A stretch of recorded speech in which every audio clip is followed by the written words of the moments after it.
Assalamualaikum warahmatullahi wabarakatuh. Jumpa lagi saya dari Stura channel pendidikan Indonesia, channel yang siap membantu mencerdaskan kehidupan bangsa. Pada tayangan kali ini saya akan coba membahas cara cerdik menyelesaikan soal fisika SMA.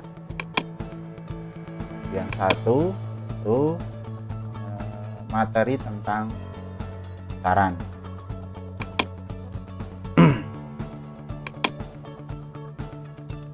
Langsung aja kita bahas contoh-contoh soal berikut. Ini biasanya yang transisi dari SMP ke sedikit kesulitan. Mudah-mudahan yang saya sajikan ini sedikit membantu kalian untuk lebih menyukai fisika, sehingga dengan suka fisika kalian akan semangat dalam belajar fisika, sehingga akan mudah mendapatkan ilmu-ilmu untuk bekal di kemudian hari. Baik, kita mulai soal pertama. Ini masih ada kaitannya dengan soal selaku di SMP. Hanya pilihannya ini sampai E, ciri soal SMA itu pilihannya sampai E.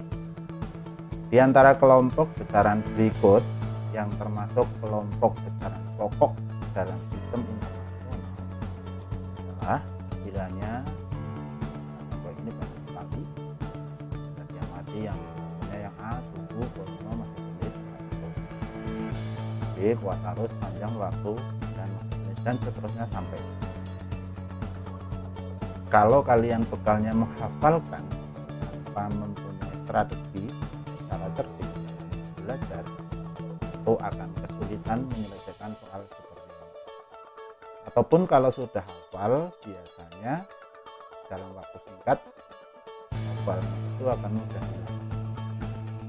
Sering saya katakan kalau ingin belajar fisika besar, rumus fisika jangan hafal, tapi harus hafal. Nah, bagaimana caranya? Yaitu tadi sering mengerti soal ditambah menyelesaikan soal dengan cara yang cerdik. Baik, kita bahas untuk soal seperti ini bagaimana. Umumnya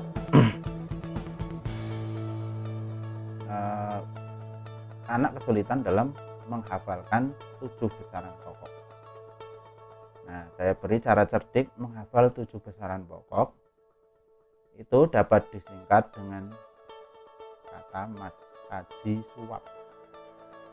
Mas kaji suap. Jadi dihafalkan mas kaji suap. Apa singkatan dari mas kaji suap? Nah, ini tabel ini. Ya, jadi untuk mas itu singkatan dari massa. KA ini KA atau K, kuat arus listrik. J yang besarnya adalah jumlah zat. I adalah intensitas, ya. Su adalah suhu. W adalah waktu. P adalah panjang. Kalau singkat mas kaji suap. K-nya boleh tulis KA, boleh K.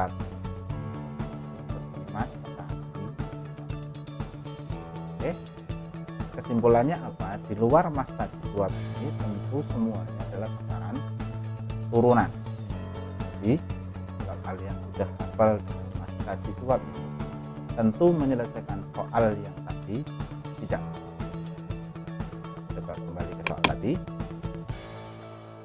Nah, ini coba perhatikan mas kaji suap.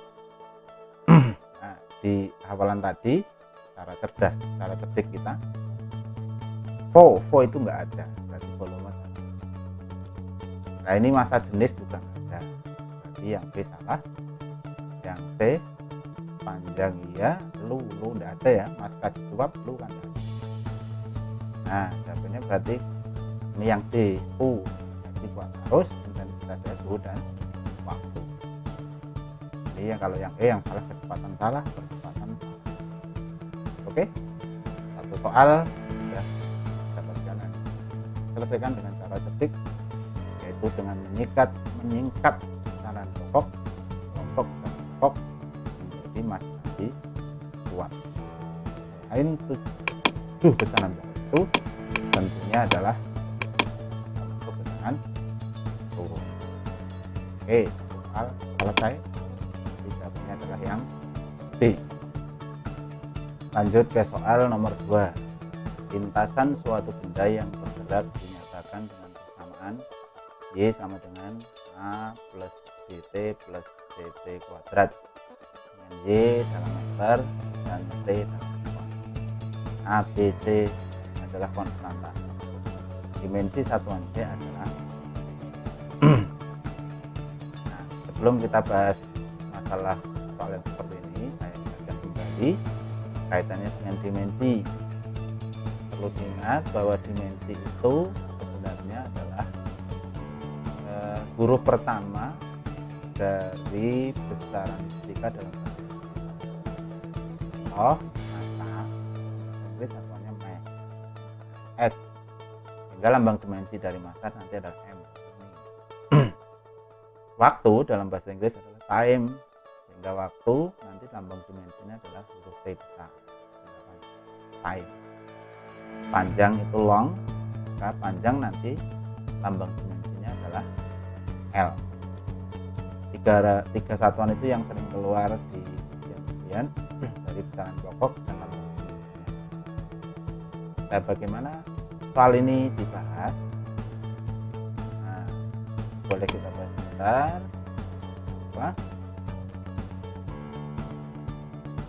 Umumnya nanti penekanan materi di sekolah dalam kaitan dimensi itu diawali harus tahu rumusnya, kemudian dicari satuan pokoknya, baru diperoleh. Umumnya kalian ada di contoh gampang ini besaran gaya, rumusnya kan F sama dengan M kali A. Dengan M adalah massa, satuannya meter, dimensinya M, mass. Percepatan satuannya meter per sekon kuadrat, atau dalam bentuk baku tulisnya per, jadi kalau tidak per pangkatnya jadi ms min 2. M itu panjang, lambang dimensinya L tadi long, S itu time, waktu. Jadi satuan pokok besaran gaya adalah kilogram meter per sekon pangkat 2, dimensinya menjadi kilogram L, kilogram M, meter itu L, LT. Itu biasanya bekal dari sekolah biasanya. Kalau ketemu soal yang seperti tadi, itu bagaimana? Nah, kita bahas. Nah, cara cerdiknya begini. Ini kita kan rumus yang dibuat oleh si pembuat soal itu tidak ada di rumus asli di buku fisika. Ini rumus yang ngarang. Tapi tadi sudah diberi tahu bahwa Y itu satuannya meter, T satuannya waktu, satuannya sekon. T ini waktu, sekon. A, B, C konstanta. Yang ditanya adalah dimensi T. Kuncinya gimana? Ini kan penjumlahan. Dalam suatu penjumlahan itu akan menghasilkan satuan meter kalau yang dijumlah satuannya juga meter. Kalau yang 1 meter 1 kilogram dijumlah tidak kata meter. Ini kan Y satuannya kan meter menurut soal tadi.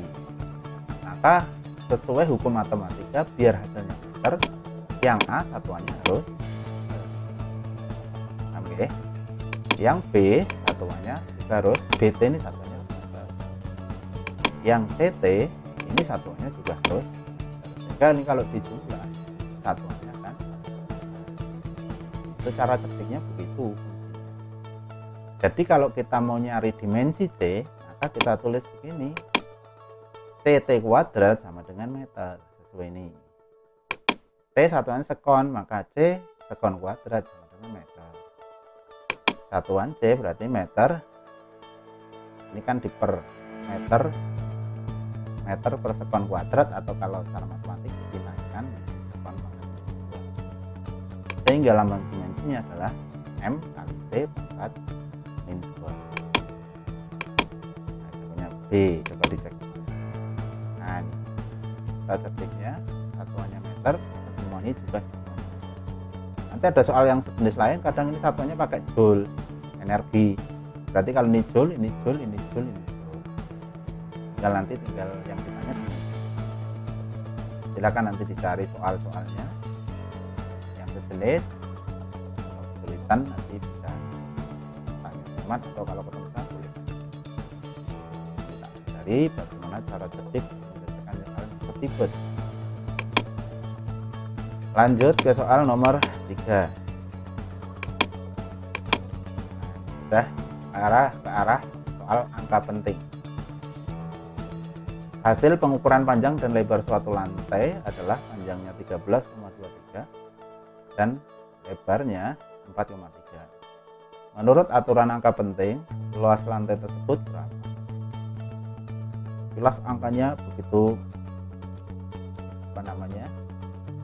membingungkan, komanya banyak sekali. Sebelum saya bahas lebih lanjut, saya ingatkan yang namanya angka penting itu ketentuannya semua angka termasuk angka penting, kecuali ada beberapa ya 0 di depan, 0 di depan angka bukan 0, maka bukan angka penting. Contoh kalau ada 0,005, 0 yang di depan bukan angka penting, 5-nya angka penting, itu berarti 1. Ini mengingatkan sekolah. Kalau 13,23 ini angka penting semua, maka ini 4 angka penting. 4,3 berarti 2 angka penting. Kalau 1001, 0 angka penting bukan. Ya, kalau 0 di tengah itu termasuk angka penting. Tapi kalau 0 kayak tadi 0,005, maka 0 di depan bukan angka penting. Oke, nanti secara detail akan diajari di sekolah. Nah, sekarang kita akan mempelajari ini, membahas soal ini bagaimana. Nah, langsung aja pakai cara cetik ya. Jadi sebenarnya kalau ada soal seperti ini jangan dihitung, walaupun kita tahu luas itu rumusnya panjang kali lebar. Ini kalau kamu kalikan 13,23 kali 4,3 secara susun, itu memerlukan waktu yang cukup. Cara cetiknya gini aja. Aturan angka penting kalau dikali angka penting kan hasilnya angka penting yang jumlahnya sedikit. Kalau ini dikalikan kayak tadi, saya katakan luas kan panjang kali lebar.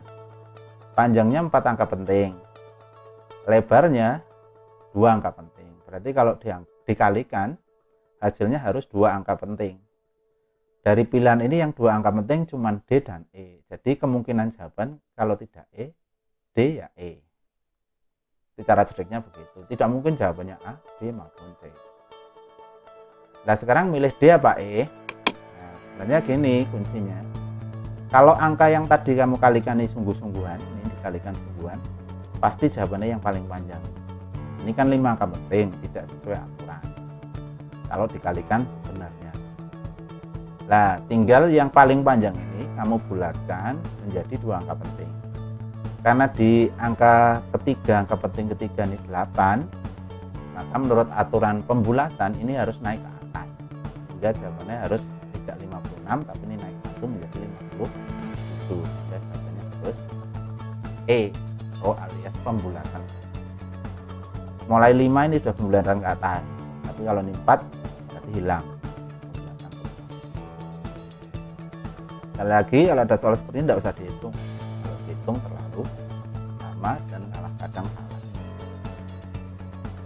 Kemudian soal berikutnya, soal 4. Sudah mulai ngitung, ini kaitannya dengan soal vektor. Sebuah benda diberikan 2 gaya padanya sebesar 8 Newton dan 12 Newton. Besar resultan gaya yang bekerja pada benda tidak mungkin bernilai berapa. Wah, pilihannya ini sudah membuat pusing kepala. 3,5, 4,8, 8,5, 14,0, 18,7. Mana ini garam? Oke, kita coba bahas bagaimana menyelesaikannya.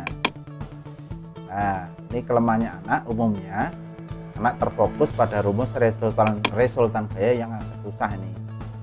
Sekolah pasti dikasih bahwa R sama dengan akar A kuadrat ditambah B kuadrat ditambah 2AB plus kali cos beta, cos sudut yang beta. Nah, ini vektor pertama. Saya biasa pakai A, boleh pakai F1. Beberapa buku ini pakai F1, ini F2. Sama saja lambangnya, terpengaruh ke rumus ini, akhirnya soal tadi tidak bisa mengerjakan. Karena apa? F1 ada, F2 ada, tetapi sudut yang diapit tidak ada. Lalu bagaimana mengerjakannya? Di soal bukannya sudut apit kedua-duanya tidak ada. Lalu bagaimana? Nah, itu perlu diakali dengan yang saya namakan cara cerdik tadi. Kalau dengan cara cerdik itu paling 1 menit selesai. Contoh gini, dua gaya itu kalau ada 8 dengan 12 itu R maksimum, resultan maksimum pasti bernilai 8 ditambah 12, 20 Newton. Kapan terjadi R maksimum? Kalau gayanya itu searah. Kalau searah dijumlah saja 20. Itu R yang paling tinggi, sehingga R tidak mungkin lebih dari 20. Misalnya 21, 22, 23 tidak mungkin, karena paling tinggi 20. R minimum itu kalau gayanya dikurangi 12 dikurangi 8, ini 4. Berarti lebih kecil dari 4 tidak mungkin. Coba sekarang dilihat. Nah, ini R maksimumnya tadi berapa? 20. R minimumnya 12. 12 kurang 8, 4. Sekarang kamu lihat dari sini. Mana yang nilainya tidak ada di antara 4 sampai 20? Ya, jawabannya ya. Kan? Kalau ini walaupun 4,8 nilainya kita tidak usah dipusing-pusing, yang jelas mungkin karena nilai terkecil 4. Ini 4,8 masih di atas 4, boleh di bawah 20. Hanya sudutnya kita nggak tahu, karena di soal ini memang tidak disebutkan sudutnya, hanya yang tidak mungkin berapa. Berarti kesimpulannya resultan itu nilainya harus lebih dari R minimum, antara R minimum sampai R maksimum, antara 4 sampai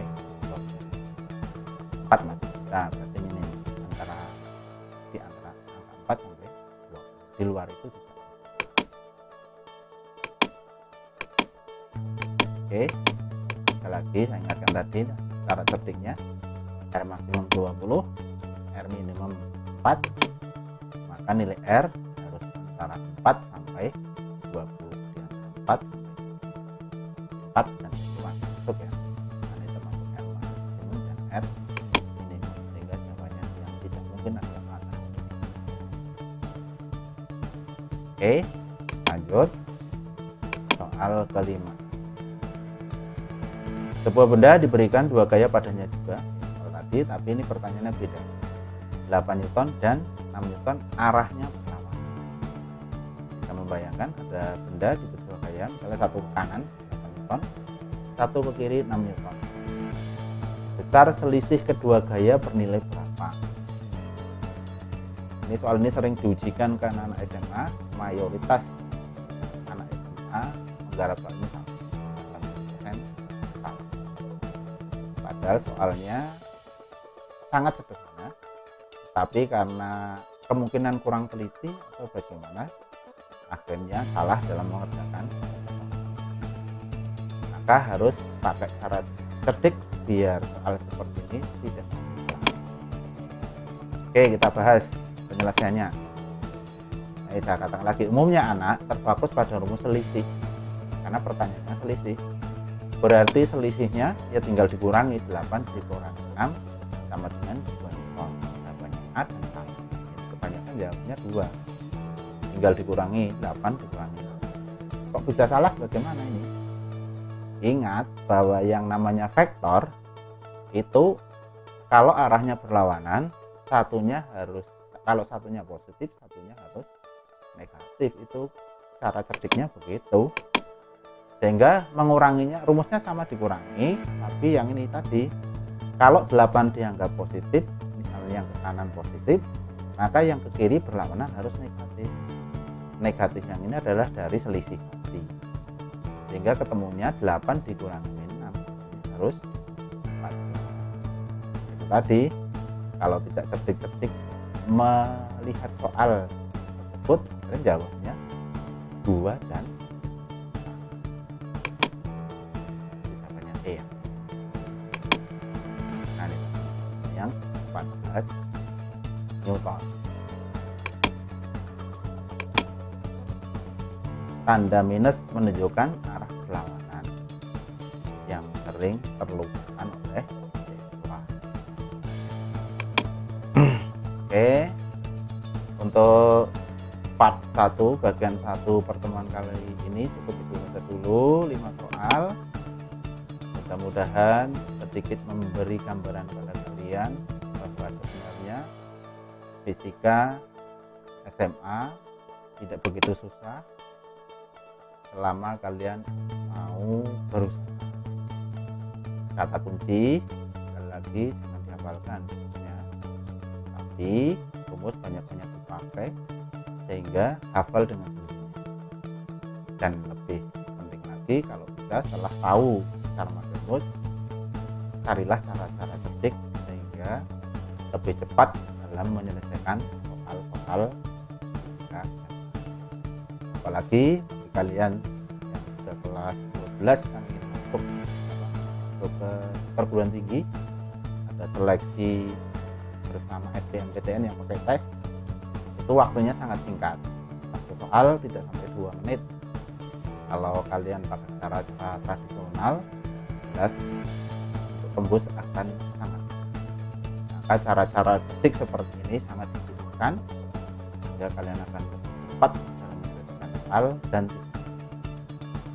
sampai jumpa lagi di cara cerdik menyelesaikan soal fisika SMA pada episode atau part-part berikutnya. Terima kasih ya. Sampai jumpa. Assalamualaikum warahmatullahi wabarakatuh.